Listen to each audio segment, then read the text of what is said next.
The stars are right, and that means it's time for another episode of The Whisper in Darkness. I'm your host, the man from Leng. Thank you very much for joining me today.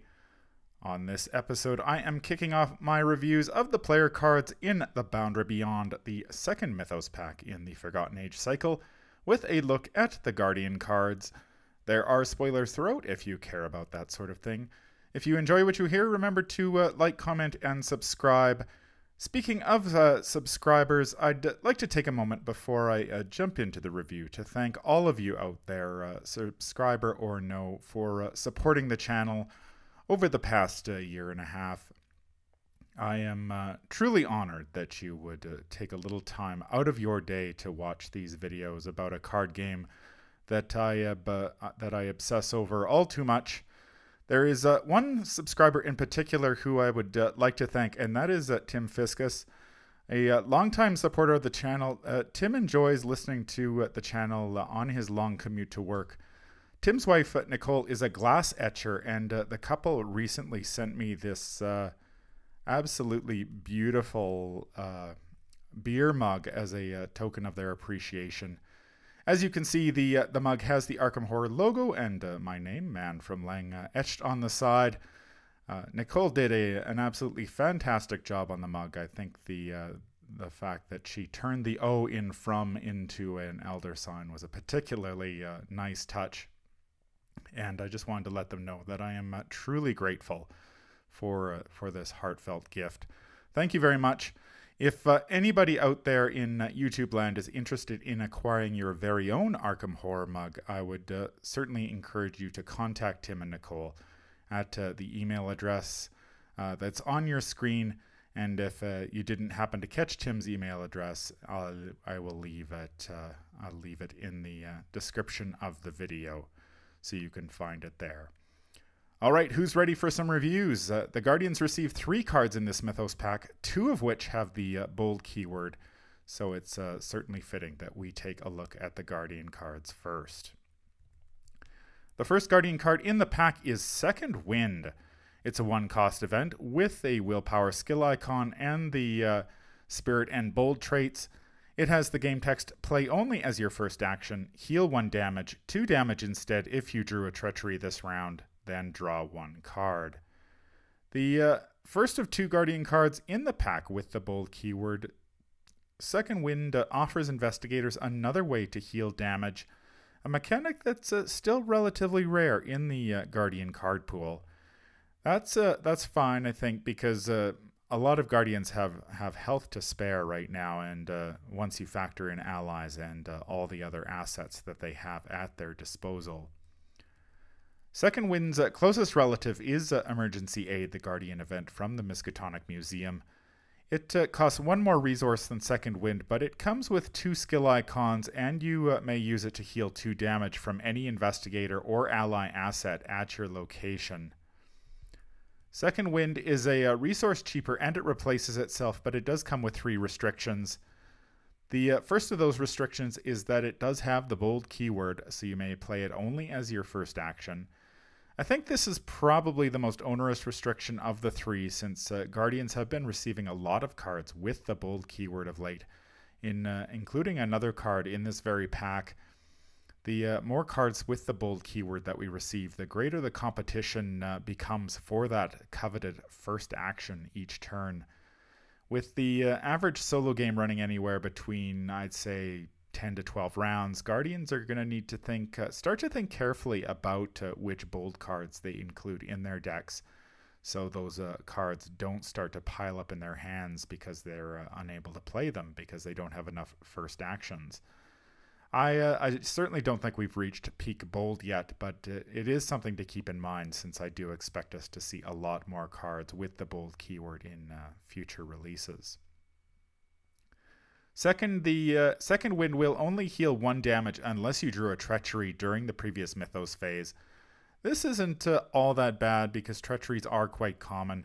However, if you are concerned about your health total, I certainly wouldn't wait until the last minute to play Second Wind, just in case the encounter deck decides to throw an enemy in your path. Obviously, a card like Second Wind that wants you to pull a treachery doesn't synergize very well with On the Hunt, that Guardian event that was released during the Path to Carcosa cycle. But, that's a relatively minor annoyance in the grand scheme of things. Finally, Second Wind will only heal damage on the investigator who plays it, so you can't bail out your fellow investigators or their allies. This doesn't really bother me either, but then again, I play most of my games true solo.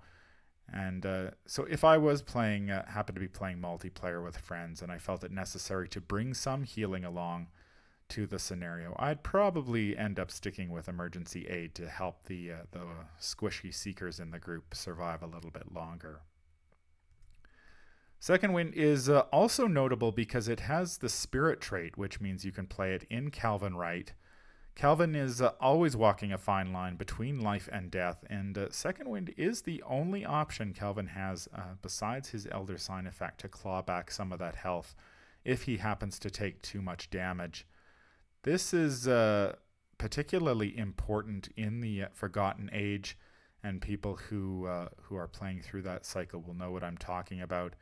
For the rest of you, just keep in mind that if you happen to be playing Calvin, he's really asking for trouble if he's already taken 5 damage in the Forgotten Age cycle, and believe me, an ally or an asset won't save you from this kind of punishment. Unfortunately, Second Wind doesn't solve the biggest problem that I have with Calvin, that being he can be painstakingly slow at the start of a scenario. Second Wind is going to keep Calvin alive, but it lowers his combat and agility in the process of healing him, which sort of exacerbates the speed issue. Honestly, I've really been struggling to make Calvin work in the Forgotten Age. Some of the people I've been talking online will know what I'm talking about there. Some really bad draws and bad luck on my part. And unfortunately, I don't think Second Wind is the card that's going to fix the problems that I've been experiencing. But I may consider playing one copy of Second Wind in my Calvin deck, just in case I run into an emergency. There's a very short list of cards that can heal damage in the Arkham Horror LCG, and Emergency Aid is the only one that makes the cut in my Guardian decks with any regularity, for the simple reason that, most Guardians don't really need much in the way of healing. They have such large health pools that it's really hard to take them down through damage. That may be changing in the Forgotten Age cycle, which does make Second Wind a welcome addition to the card pool. Second Wind isn't as versatile as Emergency Aid, but it's certainly a viable alternative if you want to save yourself 1 or 2 resources a game, and you don't mind playing around a few restrictions, having the bold keyword and really needing to draw a treachery in order to get the most out of it.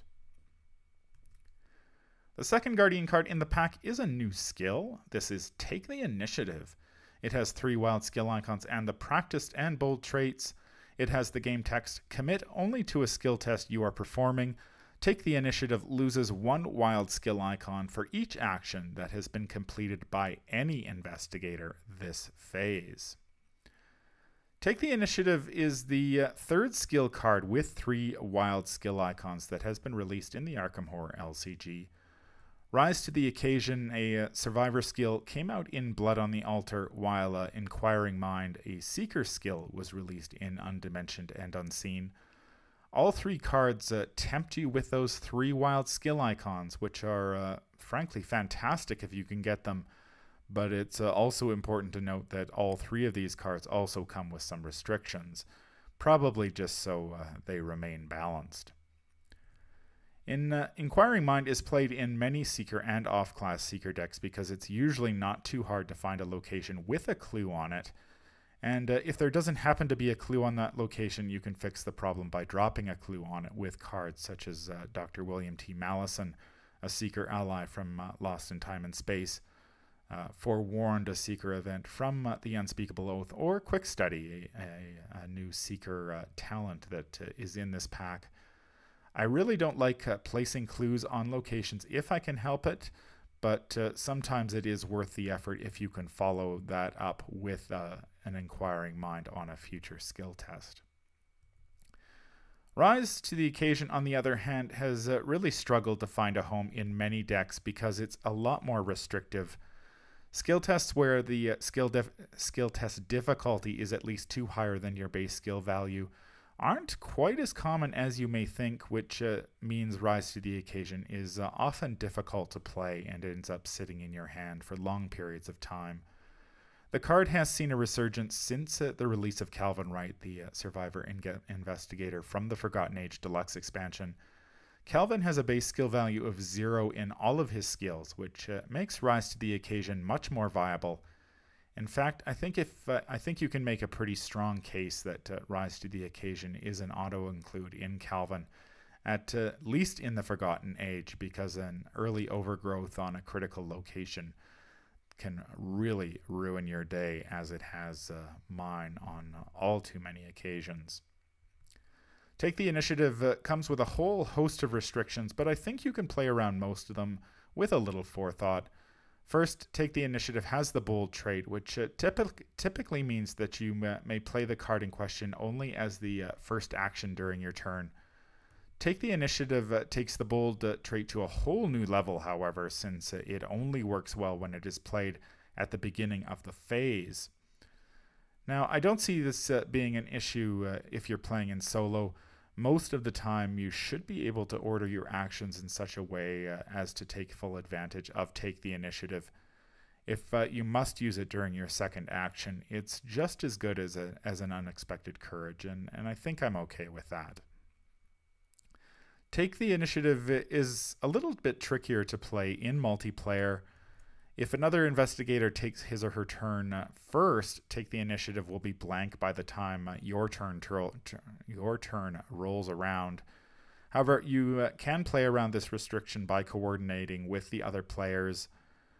Also, you may commit Take the Initiative only to a skill test you perform, so if you're playing multiplayer, Unexpected Courage has the edge here because you can commit it to tests being taken by other investigators at your location. It's really important to remember, however, that you can commit Take the Initiative to a skill test during the Mythos phase, as long as nobody on the board is fooling around with Quick Thinking, the rogue skill from Undimensioned and Unseen that lets an investigator take an action as though it is his or her turn. You should be able to take advantage of all 3 of Take the Initiative's wild skill icons. 3 wild skill icons are fantastic if you can get them, but they usually do come with plenty of strings attached. You're going to have to decide whether it's worth pulling a few of those strings to get the card to work as intended. I've gone back and forth a lot on Take the Initiative since it was spoiled by FFG months ago. Ultimately, I do think the card is playable. If you're playing solo, you should be able to use all 3 wild skill icons most of the time, even if you are pitching it to a test during the Mythos phase. If you're playing in multiplayer, you can work around the restrictions easily enough. One of the great things about the Arkham Horror LCG is that players do get to decide turn order round after round. If a Guardian or off-class Guardian needs to play Take the Initiative, it shouldn't be too difficult to make that happen. At the very least, you can commit Take the Initiative to a skill test during the Mythos phase, which is often when you want it the most anyway. So, yeah, I think it's of the 3 skills, the three wild icon skills we've received. I think it's better than Rise to the Occasion, and it may be on par with Inquiring Mind. The third Guardian card in the pack is Well Prepared. It's a 2-cost asset that will set you back 2 experience points. It has the talent trait and game text. As a free triggered ability, Exhaust Well Prepared. Choose an asset you control. You get plus X skill value for this skill test, where X is the number of matching skill icons on the chosen asset.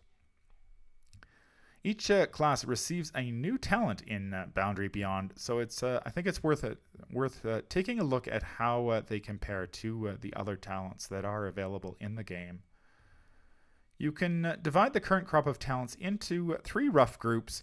First, there are the talents from the core set, such as Physical Training, which lets you convert resources into skill value bonuses on a 1-for-1 basis.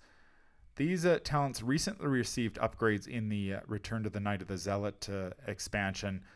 All of the upgrades cost 2 experience points, cost 0 resources, and have 4 skill icons, 2 for each skill bonus provided by the card. The skill bonus provided by the upgrades, however, remains the same. The second group is composed of the permanent talents released during the Dunwich Legacy cycle. The bonuses provided by these particular cards vary from talent to talent. Keen Eye, for example, lets Guardians spend 2 resources to gain +1 intellect or +1 combat until the end of the round.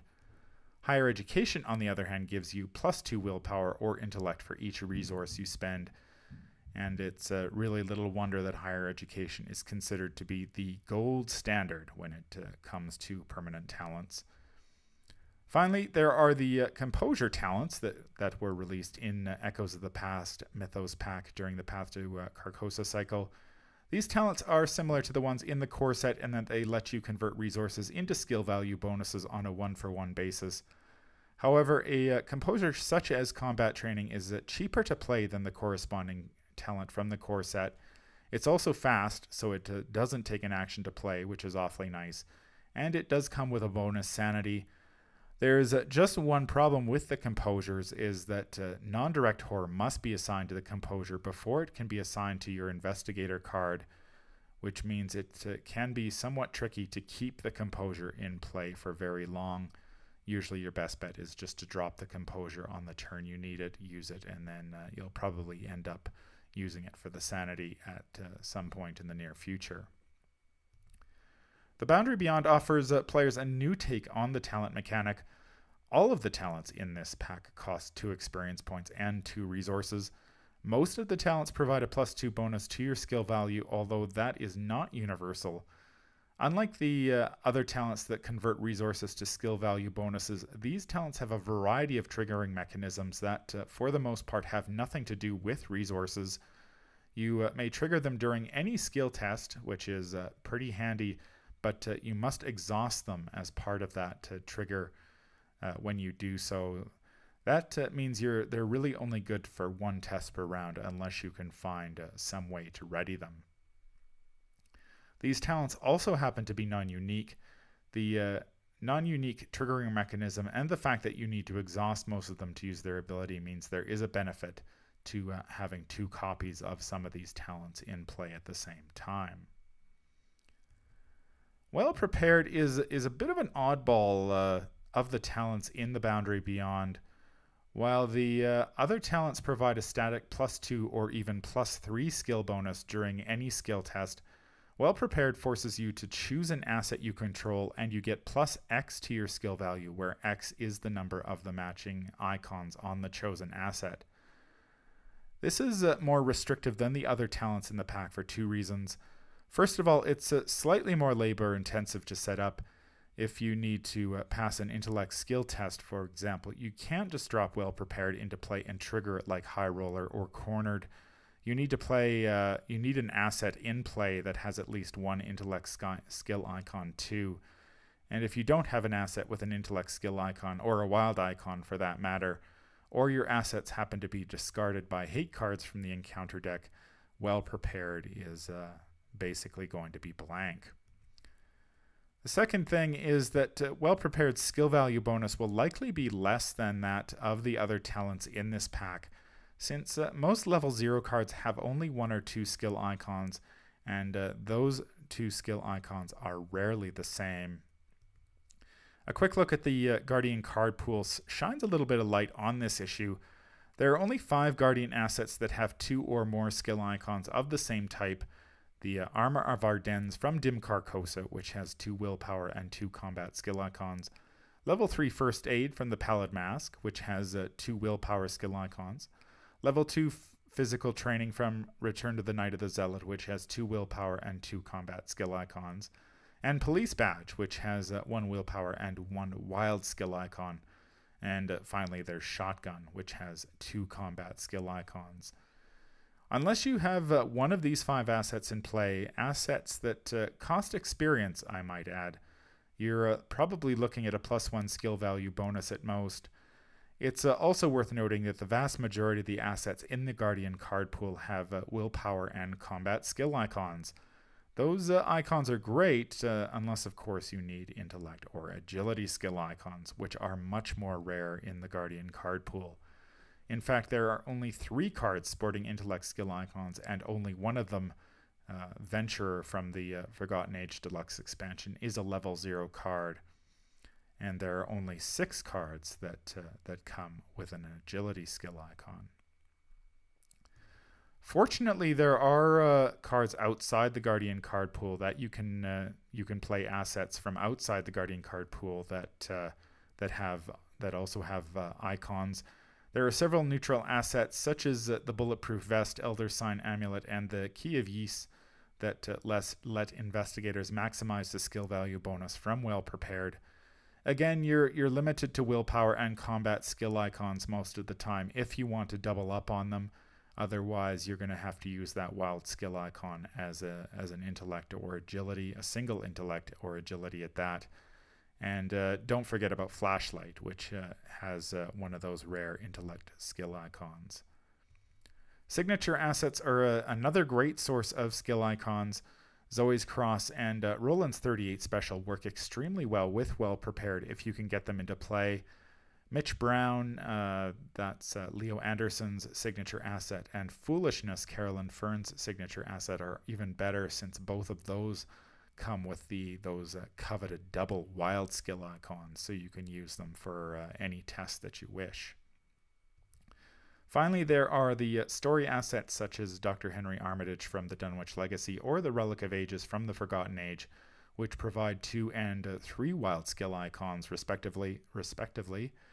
If you can get one of those assets into play, Well Prepared becomes as good, if not better, than some of the other talents in this pack.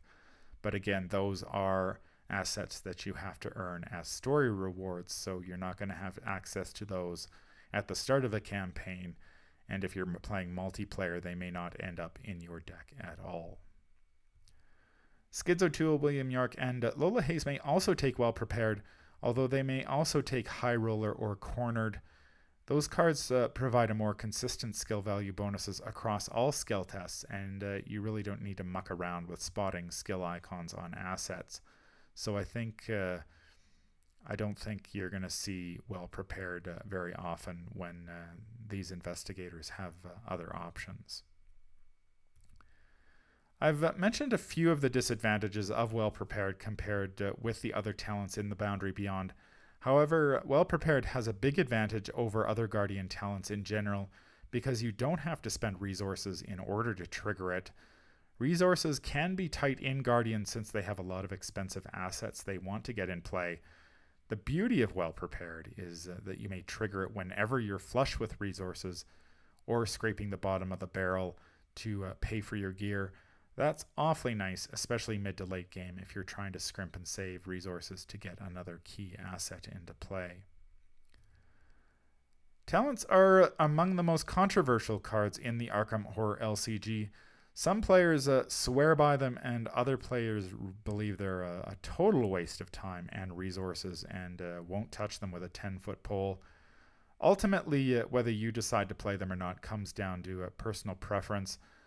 Well Prepared gives Guardians and off-class Guardians another option to consider, and more options are always good. I tend to play at least 1 or 2 assets, or 1 or 2 talents, in most of the decks I build, although I don't trigger them that often. And so I could certainly see myself playing Well Prepared at some point. Now, I have raised a few issues with Well Prepared, but don't get me wrong, I think it's a great card if you've got the assets with skill icons to support it. If you're planning to play 1 or 2 copies of Well Prepared, it really pays to look at the skill icon spread of the cards in your deck to determine whether you'll be able to use it and the skill value bonus you receive. Personally, I'd probably hold off on purchasing Well Prepared until the mid to late campaign. That is, after you've secured a few of the assets with double willpower, combat, or wild skill icons. The reason I say that is because I'm not really crazy about spending 2 experience points on a talent that just provides a +1 skill value bonus once per turn. That just doesn't seem like a good value to me. However, if you're playing an investigator that has some good multi-icon cards and a reliable way to get them into play toward the start of a campaign or a scenario, I think well prepared becomes a much more tempting target for an early purchase during the campaign. I'm thinking of somebody like Leo Anderson here, who does have Mitch Brown, or maybe Carolyn Fern, who has Foolishness. If you can get either of those assets down reliably, well prepared becomes extremely good, because then you can use it for any skill test you please, which is what the other talents in this box can do. That's going to do it for my review of the Guardian cards in the Boundary Beyond. This pack is all about alternatives for Guardians. Second Wind is a viable alternative to emergency aid if you don't mind the bold keyword. It also happens to be the only healing card that you can play in Calvin Wright at the moment, which I think is very significant. Take the Initiative is a viable alternative to Unexpected Courage, again, if you don't mind playing around the bold keyword and its other restrictions that I've outlined. The thought of committing 3 wild skill icons to a test during the Mythos phase makes this card really tempting for me. Finally, Well Prepared, I think, is a viable alternative to the other Guardian talents in the game, all of which require resources to fuel them. Well Prepared makes the skill icons on assets that much more relevant, which I think is good for the game in the long run. I can certainly see myself playing all 3 of these cards in solo or multiplayer, and I think better deck builders than I are really going to enjoy experimenting with these cards to find the best fit for them. That's going to do it for my review. If you enjoy what you hear, remember to like, comment, and subscribe. If you need to contact me, I can be reached at manfromling@gmail.com. I'm also on Twitter at manfromling. Until the stars are right, keep your shotgun close and your elder sign closer. Take care out there, and happy investigating.